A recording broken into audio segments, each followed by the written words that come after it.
First this morning, the woman who says she was raped by two UNM football players and a CNM student is now filing a lawsuit against UNM. She claims the university cared more about football than performing a thorough investigation. It's more trouble for the university, which is already under investigation by the feds for how it handles sexual assault claims. The woman's attorneys say they believe the criminal charges against the men were dropped because of pressure from UNM's athletic department and that the university's main focus was getting the players back on the field. The university would not comment but says it does take sexual assaults seriously. Now, back in December, the three men announced they would be filing a lawsuit against the university, claiming UNM botched that investigation. Jail employee who had just attended an Ash Wednesday service found herself locked up hours later. Carolyn Montano, an accountant at the Santa Fe County Jail, is accused of stealing from inmates. A few weeks ago, she was supposed to hand a bag with $3,700 in it to an armored car driver. The county says the bag filled with the inmate's money never made it to the bank. This week, video showed a car belonging to Montano's cousin depositing money into the bank drop-off. She claims the money bag turned up in her desk drawer. She's now charged with felony embezzlement. The Bosque Trail project is pushing forward even though city councilors voted to stop work on it immediately. Mayor R.J. Berry says he's vetoing the bill and work will continue, adding the new marked trail is to keep people from wandering off and disturbing the habitat. Opponents say it will ruin the Bosque bird habitat and river ecosystem. The trail is expected to be finished in April and will run from the Central Avenue Bridge to I-40. And neighbors in the North Valley are sounding off about a new waste transfer station planned for Comanche and Edith. The city heard feedback from residents last night about the station. Neighbors tell the city they are concerned about the smell, traffic, and the noise the new dump would bring. Buying my first townhome and then having heard about this big old project that they want to put in, I just right away recoiled and thought, no, this is not the place to put it. First, we want to identify if we needed a transfer station. Right now, every blue truck that goes in front of your home has to take a 40-mile round trip out to Cerro Colorado landfill. What we're trying to do is limit that mileage, bring it all to one central location.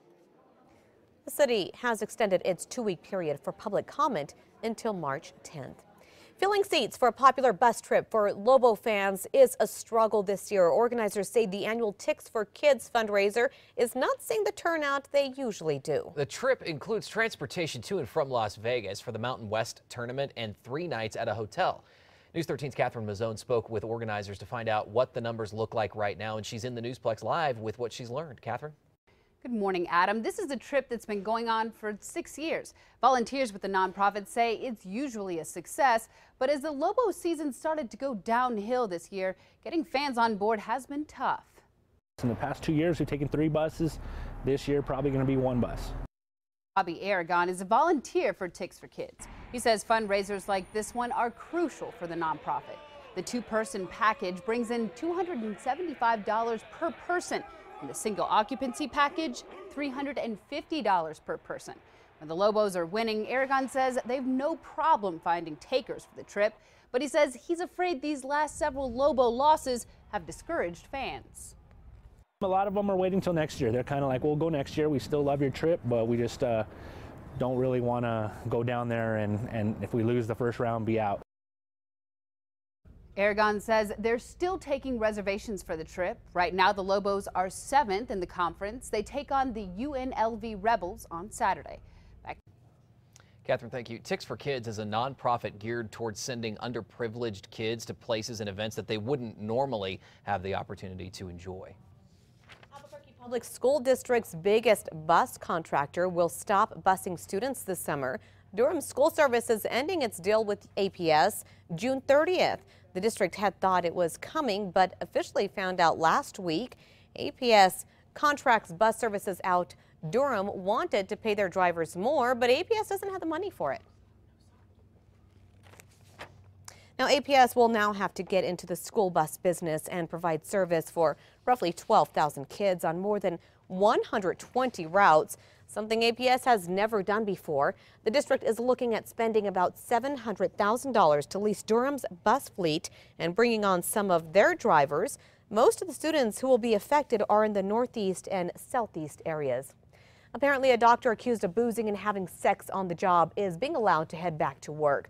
Hobbs OBGYN doctor Christopher Driscoll had his license suspended last year after allegations of sexual misconduct. He was accused of abandoning women in labor to have sex with other patients and prescribing controlled substances to non-patients. According to the Journal, the New Mexico Medical Board agreed to lift his suspension under certain conditions yesterday. And we've contacted representatives from the medical board to find out what those conditions are. We have not heard back from them just yet. California health officials say the superbug outbreak at a Los Angeles hospital is not a threat to the general public. Nearly 180 patients at a California hospital may have been exposed to antibiotic-resistant bacteria called KRQE. 7 of them got the infection. 2 of those people have died. The hospital says it traced the infections to 2 endoscopic devices that were contaminated despite sterilization. The FDA is warning doctors now the medical instrument linked to the outbreak may be impossible to completely disinfect. But the FDA is not pulling the endoscopes from the market, saying the benefits outweigh the risks.